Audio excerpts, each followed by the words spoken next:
Assalamualaikum warahmatullahi wabarakatuh. Selamat pagi dan salam sejahtera. Ketemu kembali dengan saya Arif Gunawan dalam materi sejarah peminatan.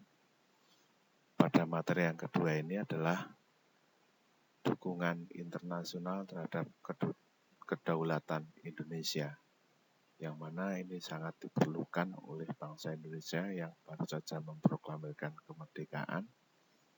Maka dalam percaturan dunia internasional sangat dibutuhkan adanya pengakuan kedaulatan dari negara-negara lain di dunia.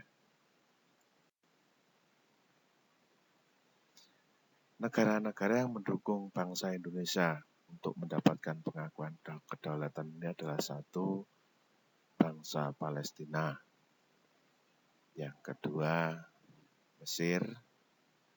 Yang ketiga, India. Yang keempat, Vatikan. Dan yang kelima, Australia. Yang disuarakan oleh Muhammad Amin Al-Husseini, seorang mufti besar Palestina. Beliau mendukung kemerdekaan Indonesia jauh sebelum Soekarno-Hatta memproklamirkan kemerdekaan RI. Tepatnya dukungan ini diucapkan pada 6 September 1944 di Berlin, sehari setelah Perdana Menteri Kaiso memberikan janji merdeka kepada Indonesia, atau sering disebut dengan istilah janji September.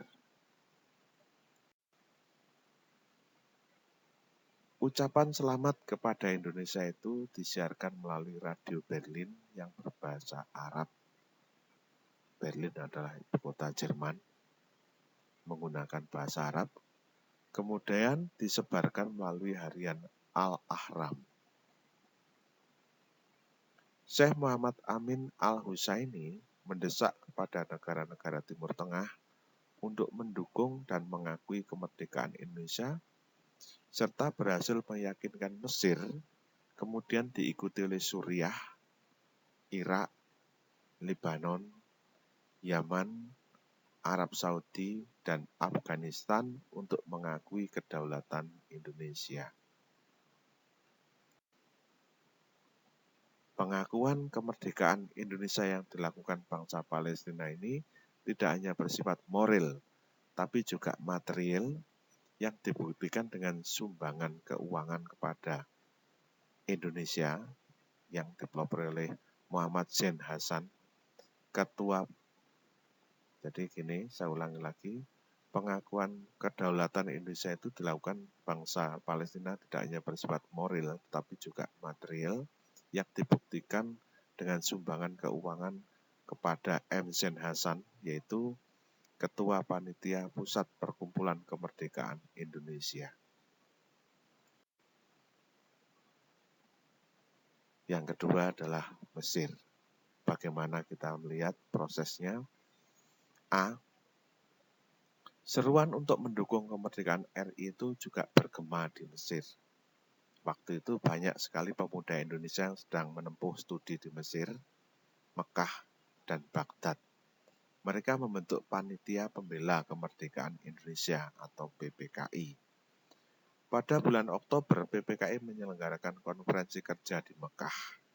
Salah satu hasil perjuangannya adalah diakuinya kewarganegaraan RI di beberapa pemerintahan Timur Tengah.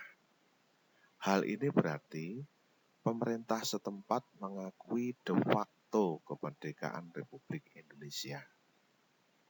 Yang B, Kedutaan Belanda di Mesir menuntut warga negara Indonesia di Mesir untuk menandatangani pengakuan bahwa pemerintah yang sah di Indonesia adalah pemerintahan Hindia Belanda, serta mereka harus mengakui memperbarui paspornya. Tuntutan ini ditolak oleh komunitas Indonesia Timur Tengah yang ditunjukkan dengan membakar paspor-paspor mereka yang dikeluarkan Belanda. Pemerintah Mesir mendukung komunitas Indonesia Mesir. Mesir beranggapan bahwa warga Indonesia tidak ada hubungannya dengan kedutaan Belanda. Nah, yang terakhir, yang D, sejak 22 Maret 1946, pemerintah Mesir telah mengakui kemerdekaan Indonesia secara de facto. Keputusan ini diikuti dengan negara-negara Timur Tengah lainnya, dan PPKI dianggap sebagai perwakilan Indonesia sementara.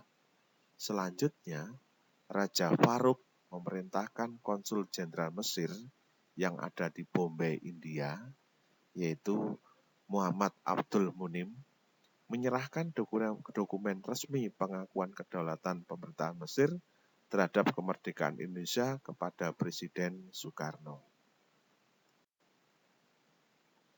Ketut Tantri membantu Muhammad Abdul Munim menerobos blokade Nika langsung ke pusat pemerintahan RI di Yogyakarta pada 13 Maret 1947. Sampailah Abdul Munim di Yogyakarta, dan 2 hari kemudian, yaitu pada tanggal 15 Maret 1947, datang menghadap kepada Soekarno untuk menyampaikan pengakuan kedaulatan de facto pemerintahan Mesir kepada RI. Dan ini diperkuat dengan perjanjian persahabatan Indonesia-Mesir pada 10 Juni 1947. Yang ketiga, India. Perdana Menteri Sultan Syahrir menawarkan bantuan 500.000 ton beras kepada India. Saat itu India memang sedang dilanda gagal panen, sehingga mengalami krisis pangan. Dalam pengiriman itu, pemerintah India bersedia membalasnya dengan mengirimkan barang-barang kebutuhan rakyat Indonesia, terutama tekstil dan bahan-bahan pakaian. Tujuan lain dari Sultan Syahrir adalah menembus blokade ekonomi Belanda, sekaligus mencari pengakuan kedaulatan dari pemerintah India. Pasukan Nika Belanda memprotes kebijakan Syahrir karena daerah pendudukan Nika juga mengalami kekurangan beras.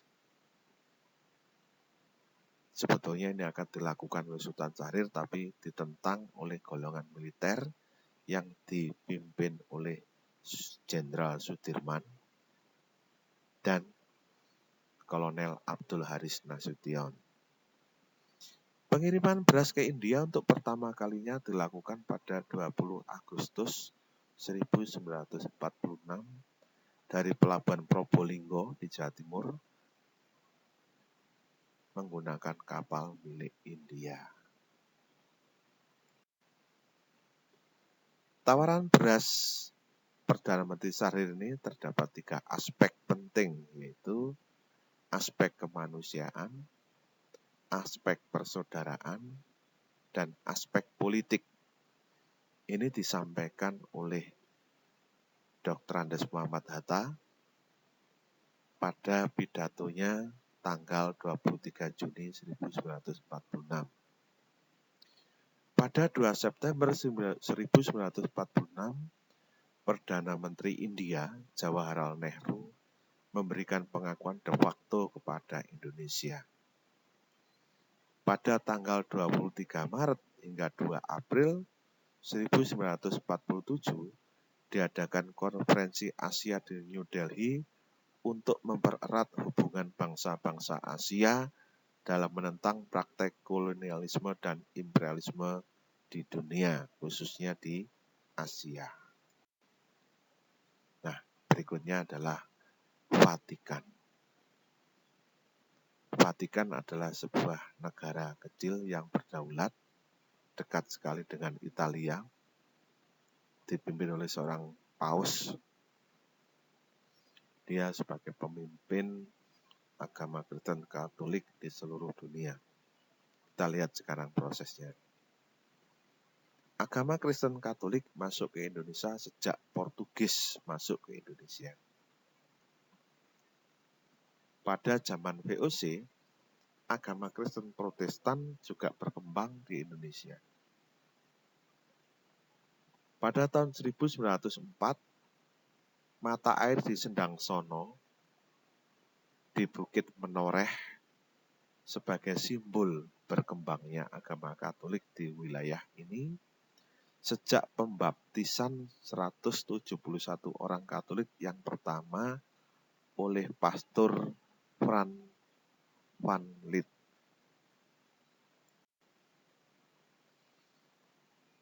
Perjuangan Soegio Pranoto menembus blokade ekonomi Belanda dan melakukan diplomasi terhadap tahta suci Vatikan mendapatkan respon positif, sehingga pemerintah Indonesia mendapat dukungan dari Vatikan.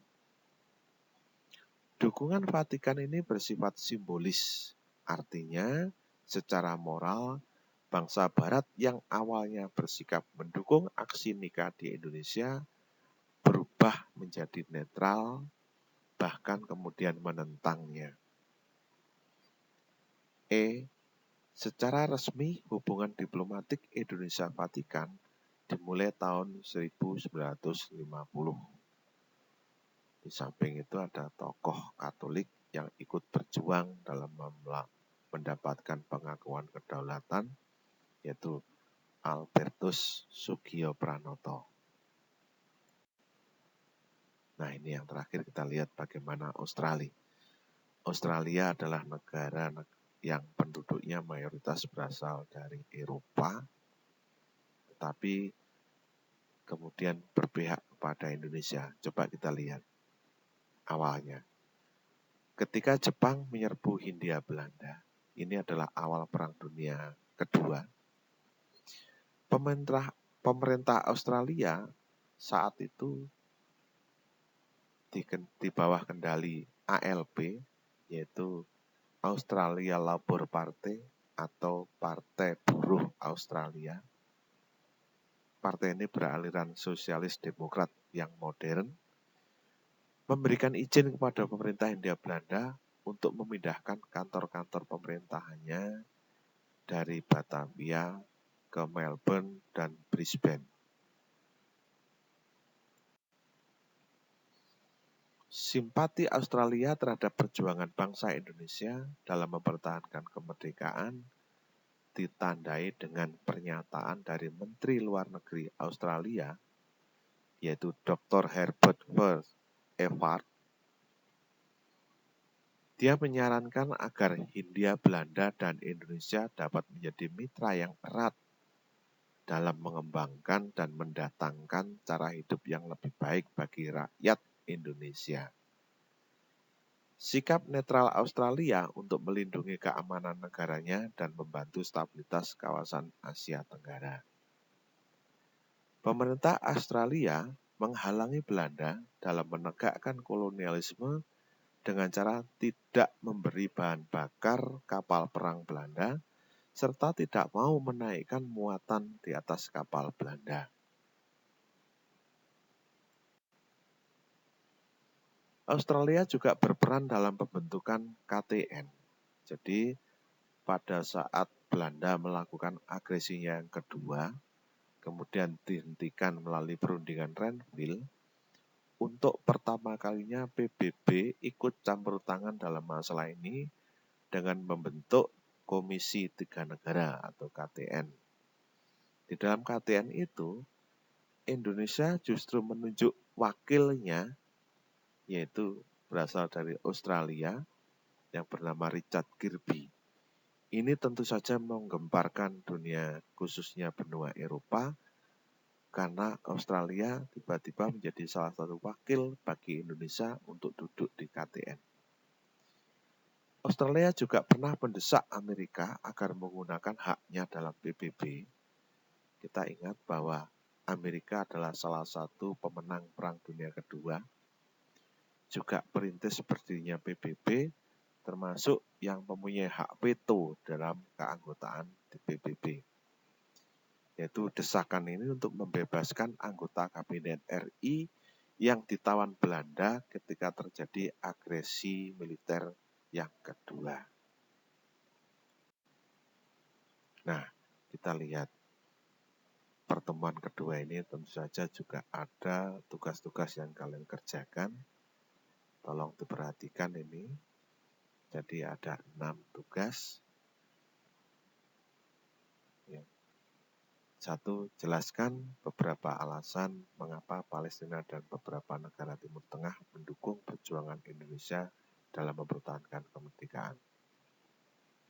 Yang kedua, apa usaha pemerintah Indonesia sekarang ini dalam menyelesaikan masalah Palestina? Kita tahu bahwa sampai hari ini Palestina sedang bersengketa dengan negara Israel yang Yahudi itu, maka ini perlu Indonesia juga harus turun tangan untuk memberikan solusi yang terbaik, khususnya bagi bangsa Palestina.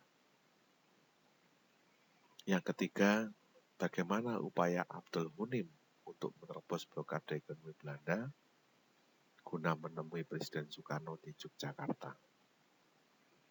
Yang keempat, apa yang menjadi alasan Sultan Syahrir untuk melakukan bantuan pangan kepada pemerintah India, padahal bangsa Indonesia sendiri sedang mengalami kekurangan pangan.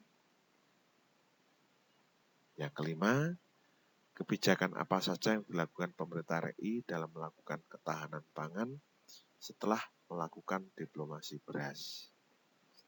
Dan yang terakhir,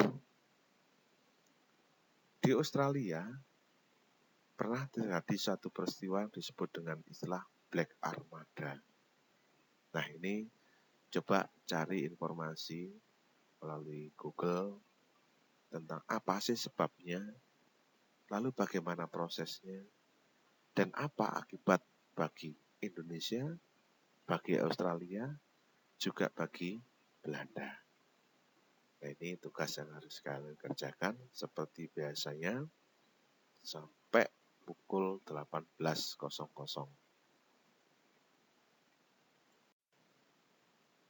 Catatan, tugas dikerjakan dalam bentuk MS Word, bukan ditulis tangan atau dipoto. Sekian dan terima kasih. Sampai jumpa pada pertemuan berikutnya. Wassalamualaikum warahmatullahi wabarakatuh.